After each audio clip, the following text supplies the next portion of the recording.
Hello everyone, I am Adil sir once again. आपका जो 12th class का ये थर्ड चैप्टर का आज चौथा लेक्चर है।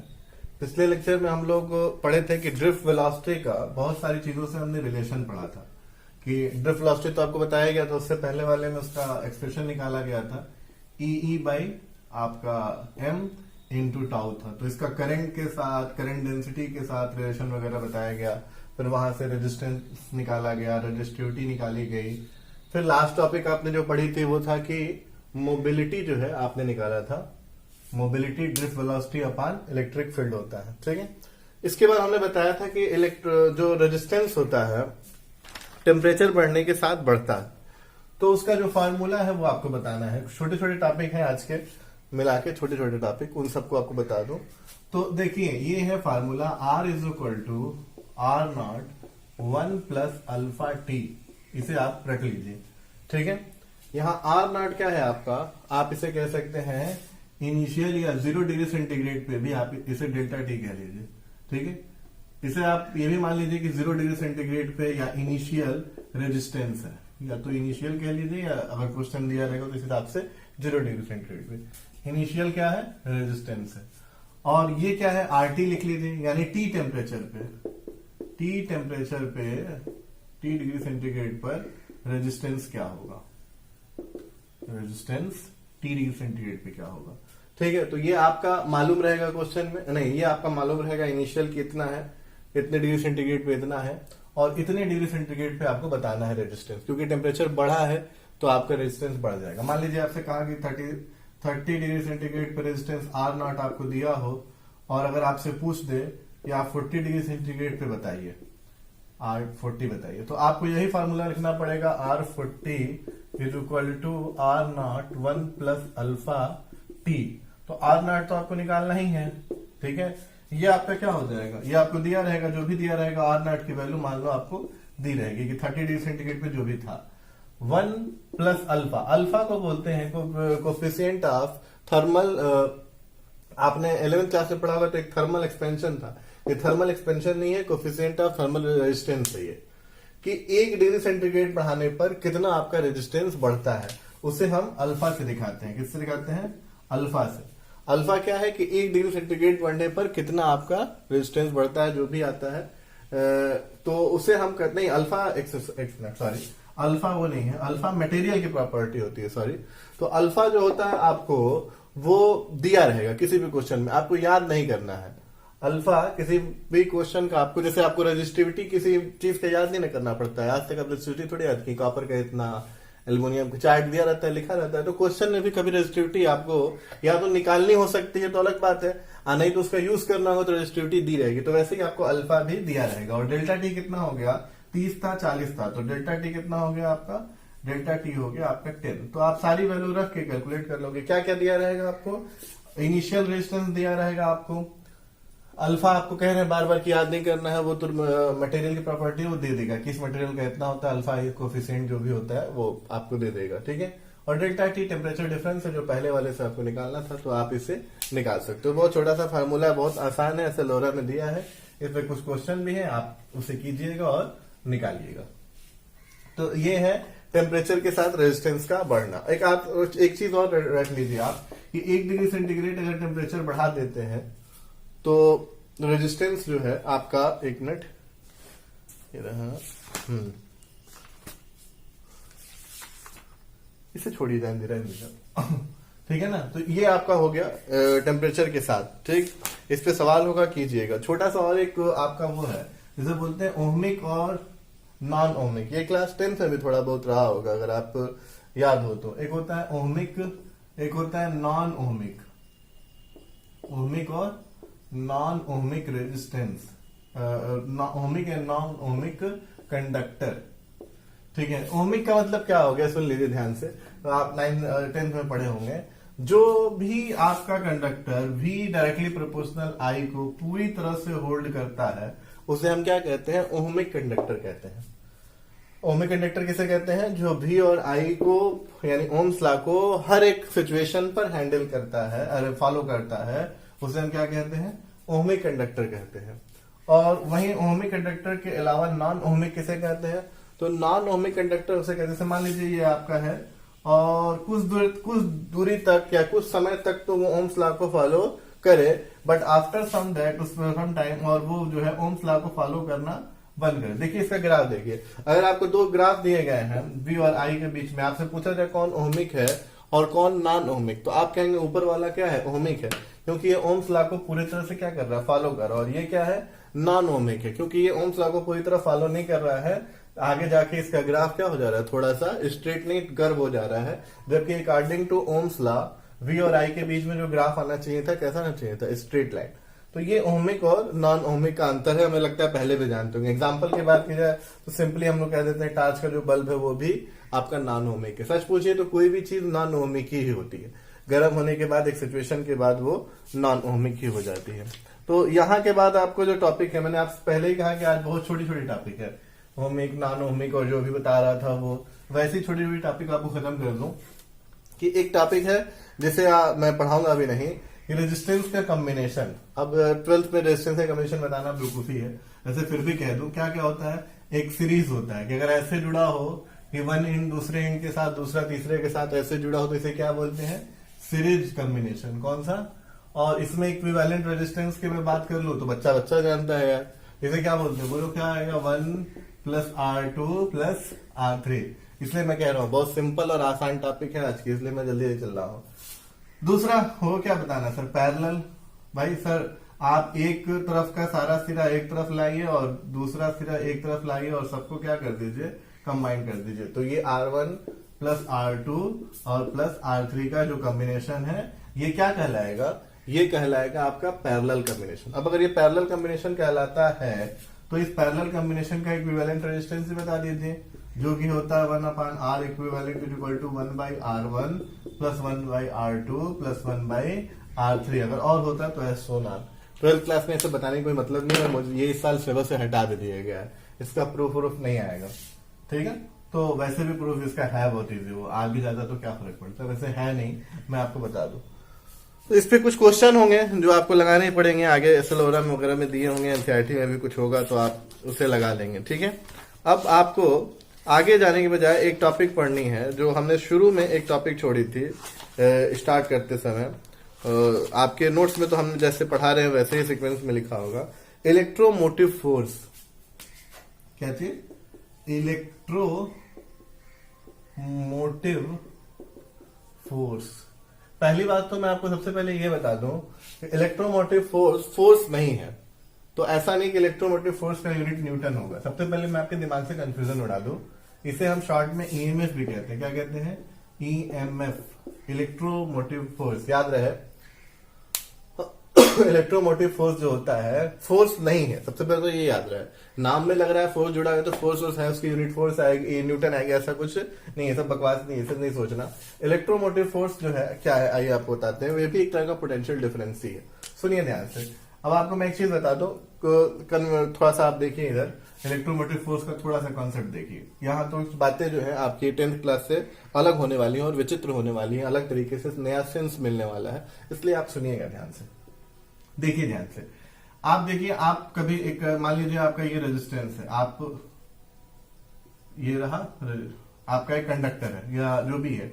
अब इस कंडक्टर का या जो रेजिस्टेंस है इसका आपने बैटरी से कनेक्शन कर दिया, ये प्लस टर्मिनल और ये माइनस टर्मिनल। थोड़ा सा यहाँ सीरियस बात है इसलिए ध्यान से देख लीजिएगा। तो आपने एक कंडक्टर का एक प्लस से जोड़ दिया और किससे जोड़ दिया, एक माइनस से। तो आप जरा एक बार ध्यान से देखिए कि अगर मैं इलेक्ट्रॉनों की बात करूं तो इलेक्ट्रॉन को कौन खींचता है बताइए, इलेक्ट्रॉन को पॉजिटिव प्लेट खींचेगा, तो पॉजिटिव प्लेट की तरफ इलेक्ट्रॉन भागेंगे।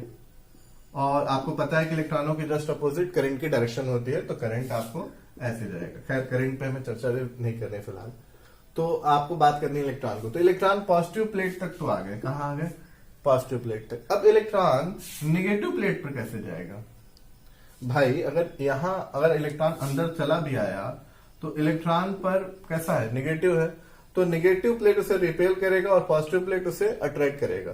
तो ये इलेक्ट्रॉन यहां तक जाएंगे ही नहीं, तो नहीं जाएंगे तो यहां एक्यूमुलेट होंगे, जो कि एक्यूमुलेट होना पॉसिबल नहीं है क्योंकि करंट हमेशा चलती रहती है, एक्यूमुलेशन नहीं होता है। और जितनी चार्ज बैटरी से इंटर करती है उतनी निकलती है, आपने ये भी पढ़ा है। तो जो बीच में जो ये थोड़ा सा जो गैप रह जाता है, आपको 10th क्लास में नहीं पढ़ाया जाता है, कहा जाता है कि बैटरी के अंदर का करंट आप छोड़ दीजिए। वो केमिस्ट्री में आप थोड़ा बहुत पढ़े भी होंगे, तो क्यों केमिस्ट्री में सेल है। तो मैं आपको बता दूं, यहां मैं फिर इसके थॉट से सिर्फ आपको बताऊंगा, ज्यादा नहीं, कि यहां से यहां तक जाने में जो एनर्जी अलग से खर्च होती है उसे हम कहते हैं कि वो और एनर्जी खर्च हुई है। ठीक है, जैसे मैं आपको बता दूं, सुनिएगा ध्यान से। बैटरी, मैंने कहा था थोड़ा सा कॉन्सेप्ट वाली बात है, बैटरी 10 वोल्ट की, कितने वोल्ट की? 10 वोल्ट की। तो 10 वोल्ट की बैटरी का मतलब ये होता है, अगर मैं पॉजिटिव चार्ज से डिफाइन करूं तो, कि 1 कूलम चार्ज को, कितना? 1 कूलम चार्ज को पॉजिटिव प्लेट से निगेटिव प्लेट तक ले जाएंगे तो आप 10 वोल्ट काम करेंगे। थोड़ा ध्यान से सुनिएगा मेरी बात। 10 वोल्ट की बैटरी जो अभी तक आप देख रहे हैं, मैं कहा कि यहाँ टॉपिक थोड़ा सीरियस, इसलिए थोड़ा ध्यान से, कि 10 वोल्ट की बैटरी का मतलब कि 1 कूलम पॉजिटिव चार्ज को एक पॉजिटिव प्लेट से निगेटिव प्लेट तक ले जाएंगे तो आपको 10 जूल। लेकिन अगर आप निगेटिव प्लेट से उसको फिर यहां तक लाएं और पूरा एक चक्कर की बात करें तो आपको इससे ज्यादा काम करना पड़ेगा, और उसे ही हम कहते हैं ईएमएफ। और वो लगभग मान लीजिए एक सपोज तौर बता रहे हैं कि 12 वोल्ट हो गया। कितना वोल्ट हो गया? 12 वोल्ट। तो ये 2 वोल्ट अंदर जो है वो क्या हुआ? खर्च हुआ। 2 वोल्ट आपका अंदर खर्च हुआ। तो अब आपसे ये कहना पड़ेगा, सुनिएगा ध्यान से, थोड़ी सी बात सुनिए, कि पूरे कंप्लीट सर्किट करने पर, एक कंप्लीट सर्किट करने पर 1 कूलम चार्ज को जितनी एनर्जी खर्च करनी पड़ती है उसे हम ईएमएफ कहते हैं। क्या कहते हैं? ईएमएफ। फिर से सुनिए, 1 कूलम चार्ज को एक कंप्लीट साइकिल करने में, यानी इस पॉजिटिव प्लेट से चला है तो दोबारा घूम फिर कर निगेटिव से होते हुए क्रॉस करते हुए बैटरी का पूरा उस पॉजिटिव तक आने, यानी पूरा कंप्लीट साइकिल करने के लिए जो आपकी एनर्जी खर्च होती है उसे क्या कहते हैं? ईएमएफ कहते हैं। और जो एनर्जी खर्च होती है एक प्लेट से दूसरे प्लेट तक जाने में उसे हम क्या कहते हैं? पोटेंशियल डिफरेंस कहते हैं। अब आपको ये भी बता दें कि पोटेंशियल डिफरेंस कहते हैं, तो आपको मैं एक और बात बता दूं कि जो बाहर की एनर्जी खर्च होती है, जैसे हमने कहा ना, एक पॉजिटिव प्लेट से नेगेटिव प्लेट तक जाने पर जो 1 कूलम चार्ज है, जो एनर्जी खर्च होती है उसे हम पोटेंशियल डिफरेंस कहते हैं। वो एनर्जी खर्च होती है कंडक्टर में, या आपके जो आप रेजिस्टेंस लगाए उसमें, या जो आप इलेक्ट्रिकल अप्लायंस लगाए उसमें। तो वो 10 वोल्ट आपकी यहां खर्च होती है। और बाकी की जो एनर्जी खर्च होती है अंदर, वो जैसे कि यहाँ पे मान लीजिए एक एग्जांपल के तौर पे मैंने पूरा लिया ईएमएफ तो 12, यानी अंदर 2 वोल्ट खर्च हो रही है। वो बैटरी का इंटरनल लॉस है। क्या है? इंटरनल लॉस, अंदर की तरफ एनर्जी लॉस हुई। वो एनर्जी क्यों लॉस हो गई? क्योंकि जैसे मैंने आपसे कहा था कि ये इलेक्ट्रॉन है, अब ये इलेक्ट्रॉन इस इलेक्ट्रॉन की तरफ जाना नहीं चाहेगा तो जबरदस्ती बैटरी ले जाएगा। कौन ले जाएगा? बैटरी खींच कर ले जाएगा पॉजिटिव प्लेट से निगेटिव प्लेट तक। वरना इलेक्ट्रॉन का नेचर कहाँ है कि वो पॉजिटिव प्लेट से निगेटिव प्लेट की तरफ जाए, वो तो निगेटिव से पॉजिटिव की तरफ भागेगी। लेकिन बैटरी खींच के ले गए तो बैटरी ने एक्सटर्नल जो काम किया वो 2 जूल है। तो बैटरी ने टोटल काम किया 12 जूल, जिसमें से 2 जूल उसने अंदर ही खर्च खत्म कर दिया अपने अंदर, जिसे हम इंटरनल लॉस के तौर पे कह सकते हैं। और बाहर की ओर कितना दिया? 10 जूल। तो हमें बाहर वाले से मतलब है कि अंदर वाले से? हमें बाहर वाले से मतलब है। अंदर वाला जो लॉस है, जिसे हम कह रहे हैं इंटरनल लॉस, हम ये चाहेंगे कि वो हमारा कम से कम हो। तो हम अंदर भी एक रेजिस्टेंस मानते हैं। ये मानते हैं कि बैटरी के अंदर भी क्या होता है? एक रेजिस्टेंस है। बस एज्यूम्पशन है, वैसे तो रेजिस्टेंस जैसा ऐसा कोई रेजिस्टेंस नहीं है, बट एक्चुअली में 1 कूलम चार्ज को एक प्लेट से दूसरी प्लेट तक जाने में एनर्जी का लॉस हो रहा है। इसलिए हम ये मान लेते हैं कि, और करंट बह रही है, तो हम मान लेते हैं कि अंदर इंटरनल रेजिस्टेंस भी है, जिसे हम स्मॉल आर से दिखाते हैं। किससे दिखाते हैं? स्मॉल आर से। अब उस स्मॉल आर के पे ऊपर क्या होगी? थोड़ी सी चर्चा होगी कि स्मॉल आर किन किन बातों पर डिपेंड करेगा, स्मॉल आर की वैल्यू कैसे चेंज होती है, कैसे नहीं। अच्छा ये बताइए, स्मॉल आर हम क्या चाहते हैं? अधिक चाहते हैं कि कम चाहते हैं? जैसे कि मैंने अभी आपको बताया कि हमें जो मतलब है वो किससे मतलब है? बाहर वाले से। तो हम चाहते हैं कि अंदर एनर्जी का लॉस क्या हो? कम से कम हो। 1 मिनट। अंदर एनर्जी का लॉस क्या हो? कम से कम हो। तो अब आपको मैं बता दूं, जैसे मान लीजिए आप अगर केमिस्ट्री वगैरह में पढ़े होंगे तो 2 ऐसे एनोड वगैरह कैथोड वगैरह बना देते हैं, 2 छड़, और ये आयन वगैरह बना देते हैं। इसका कनेक्शन यहां से यहां कर देते हैं। ये 2 आपकी छड़े हो जाती है, एक कैथोड हो जाता है, एक एनोड हो जाता है, एक पॉजिटिव हो जाता है, एक नेगेटिव हो जाता है।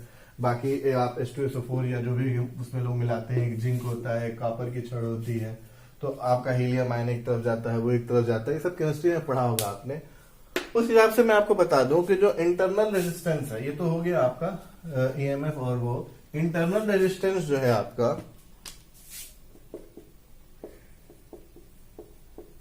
इंटरनल रेजिस्टेंस जो है आपका, वो 4 बातों पर डिपेंड करता है। कितनी बातों पर? 4 बातों पर। कौन कौन सी बातें हैं? पहला कि नेचर ऑफ द इलेक्ट्रोलाइट, जो इसके बीच में इलेक्ट्रोलाइट लगाया जाता है, ठीक है, इलेक्ट्रोलाइट, जो इलेक्ट्रोलाइट सॉल्यूशन घोला गया है उस पर डिपेंड करता है।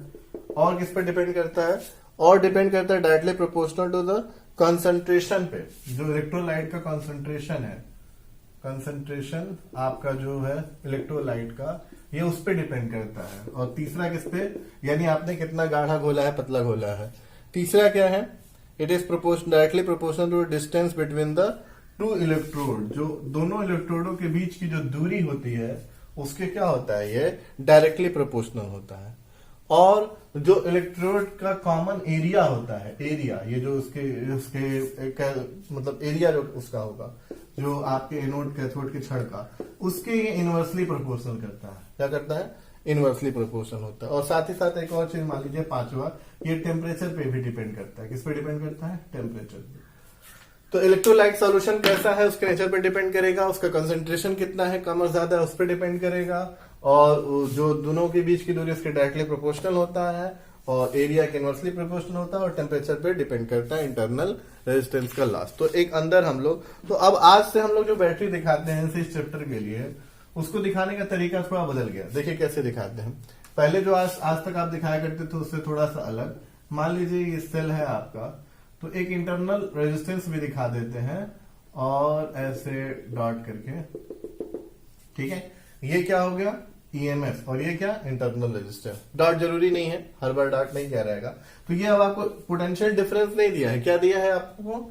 ईएमएफ दिया है। क्या दिया है? ये ईएमएफ दिया है। अब पोटेंशियल डिफरेंस इससे कुछ कम होगा, क्योंकि पोटेंशियल डिफरेंस तो पॉजिटिव प्लेट से नेगेटिव प्लेट तक 1 कूलम को जाने में जो एनर्जी का लॉस होता है उसे कहते हैं, क्योंकि एक्सटर्नल सर्किट में होता है। बट ईएमएफ क्या होता है?